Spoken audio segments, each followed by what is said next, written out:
পুরুলিয়ার এই রুক্ষ লাল মাটির দেশে অনেক রহস্যই মাটির নিচে চাপা পড়ে থাকে। শাল মহুয়ার ঘন জঙ্গলে ঘেরা এক নির্জন গ্রাম, আর সেই জঙ্গলের ঠিক বুক চিরে দাঁড়িয়ে আছে এক জীর্ণ ইমারত, রামকৃষ্ণ উচ্চ বিদ্যালয়। ১৯০৬ সালে স্থাপিত এই স্কুলের দেওয়ালগুলো আজ পলেস্তারা খসা, জানালার কাঁচগুলো ভাঙা। দিনের আলোয় হয়তো এখানে প্রাণের স্পন্দন পাওয়া যায়, কিন্তু সূর্য ডুবলেই এই স্কুল বাড়িটা যেন তার আসল রূপ ফিরে পায়। গ্রামের প্রবীণরা বলেন, রাত ২টোর পর এই স্কুলের ধারে কাছে যমদূত ঘেঁষতে ভয় পায়, কারণ এই স্কুলের ক্লাস নাকি আজও শেষ হয়নি। দিনটা ছিল ১৯৮২ সালের এক হাড় কাঁপানো শীতের রাত। অঙ্ক স্যার ভবতোষবাবু ছিলেন বড়ই কড়া শিক্ষক। পরীক্ষার আগে ছাত্রদের নিয়ে তিনি স্পেশাল ক্লাস করছিলেন ১৩ নম্বর ঘরে, কিন্তু মাঝরাতে এক রহস্যময়ী অগ্নিকাণ্ডে পুড়ে খাক হয়ে যায় সেই ঘর। ভবতোষবাবু আর তার প্রিয় ১২ জন ছাত্র কেউ আর সেদিন জীবন্ত বেরিয়ে আসতে পারেনি।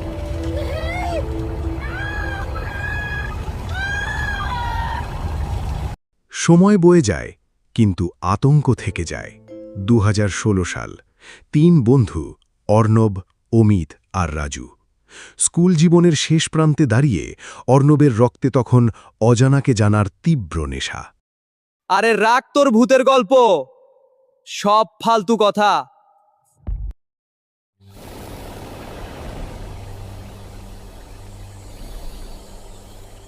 সবকিছু ফালতু হয় না রে অর্ণব, কিছু সত্যি সহ্য করার ক্ষমতা সবার থাকে না।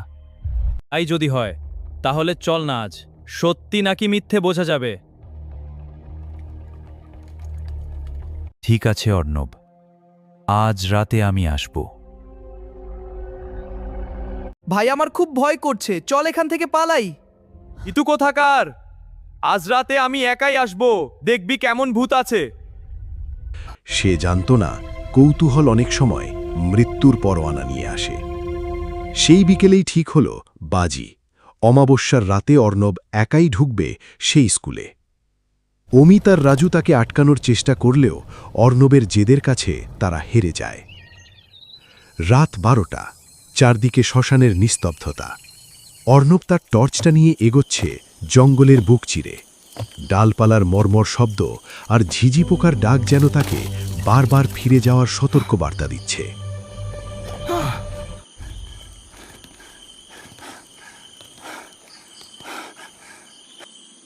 ফোনটা বেজে উঠল পকেটে। অমিতের কল। হ্যালো অমিত, কোথায় তুই? হ্যালো, আমার গলা শুনতে পাচ্ছিস? স্ট্যাটিক সাউন্ডটা খুব ডিস্টার্ব। ঠিক আছে, তোকে আসতে হবে না। অর্ণব, আজ যাস না, ফিরে যা, ফিরে যা। কিন্তু ওপার থেকে ভেসে আসা সেই যান্ত্রিক কণ্ঠস্বর অর্ণবকে আরও দ্বিধায় ফেলে দিল। তবুও সে পিছু হটল না। পাঁচিল টপকে সে ঢুকে পড়ল সেই অভিশপ্ত প্রাঙ্গণে।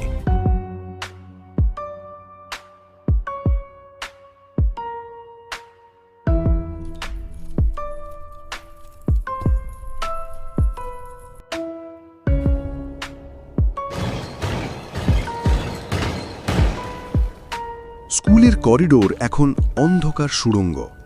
টর্চের আলো যেখানেই পড়ছে সেখানেই যেন বহু বছরের জমাট বাঁধা ধুলো আর দীর্ঘশ্বাস ডানা মেলছে। লাইব্রেরির সেই আলমারি থেকে হঠাৎ বই পড়ে যাওয়া কিংবা নিস্তব্ধ করিডোরে নিজের পায়ের শব্দের প্রতিধ্বনি। অর্ণব বুঝতে পারছিল সে একা নেই, কেউ একজন বা কিছু একটা তার প্রতিটি পদক্ষেপ লক্ষ্য করছে।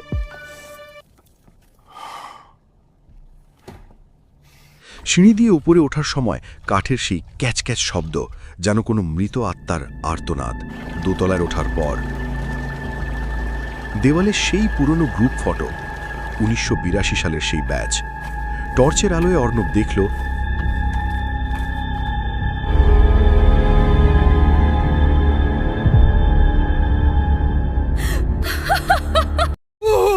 এ কি দেখছি আমি? পায়ের নিচে মেঝের কাদা আর উল্টো দিকের পায়ের ছাপগুলো অর্ণবকে জানাত দিচ্ছিল শিকারী এখন তার খুব কাছে।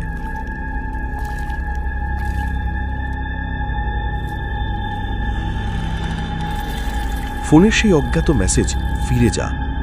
কে কে ওখানে? সামনে আয়। পেছনের সিঁড়ি উধাও হয়ে গেছে। পেছনের সিঁড়ি কোথায়? আমি নামবো কি করে? করিডোরের শেষে দাঁড়িয়ে থাকা সেই ছায়াটা দেখে অর্ণব ভেবেছিল হয়তো তার বন্ধু অমিত। অমিত, তুই এখানে? ভয় পাই দিয়েছিলি তো? আরে অর্ণব, হ্যাঁ আমি এসেছি। ভয় পেয়েছিলি? হ্যাঁ রে, এখানে একা ভয় লাগছিল। চিন্তা করিস না, আমি আছি।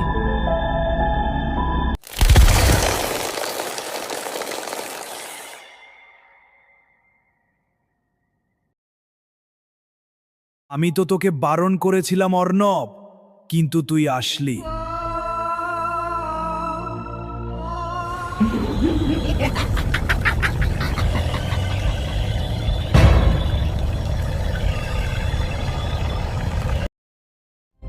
না, তুই অমিত নোস। তুই কে?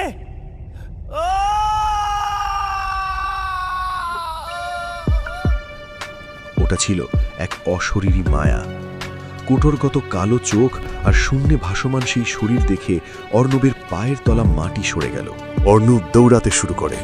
দৌড়াতে দৌড়াতে সে থামে একটা ক্লাসরুমের সামনে। ভেতর থেকে ভেসে আসছে চকের শব্দ, খস খস। রাত ঠিক 2টা।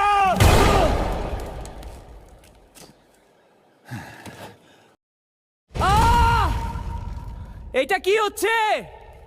কে আছো এখানে? দরজাটা আস্তে করে খুলে যায়।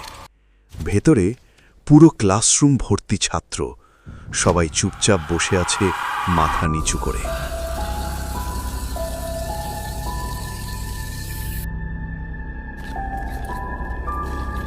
বোর্ডের সামনে দাঁড়িয়ে আছে একজন, চকের শব্দে কিছু লিখে চলেছে। হঠাৎ সবাই একসাথে মাথা তোলে। অর্ণব, আজকের অঙ্কটা তোমার জন্য বাকি ছিল। এসো।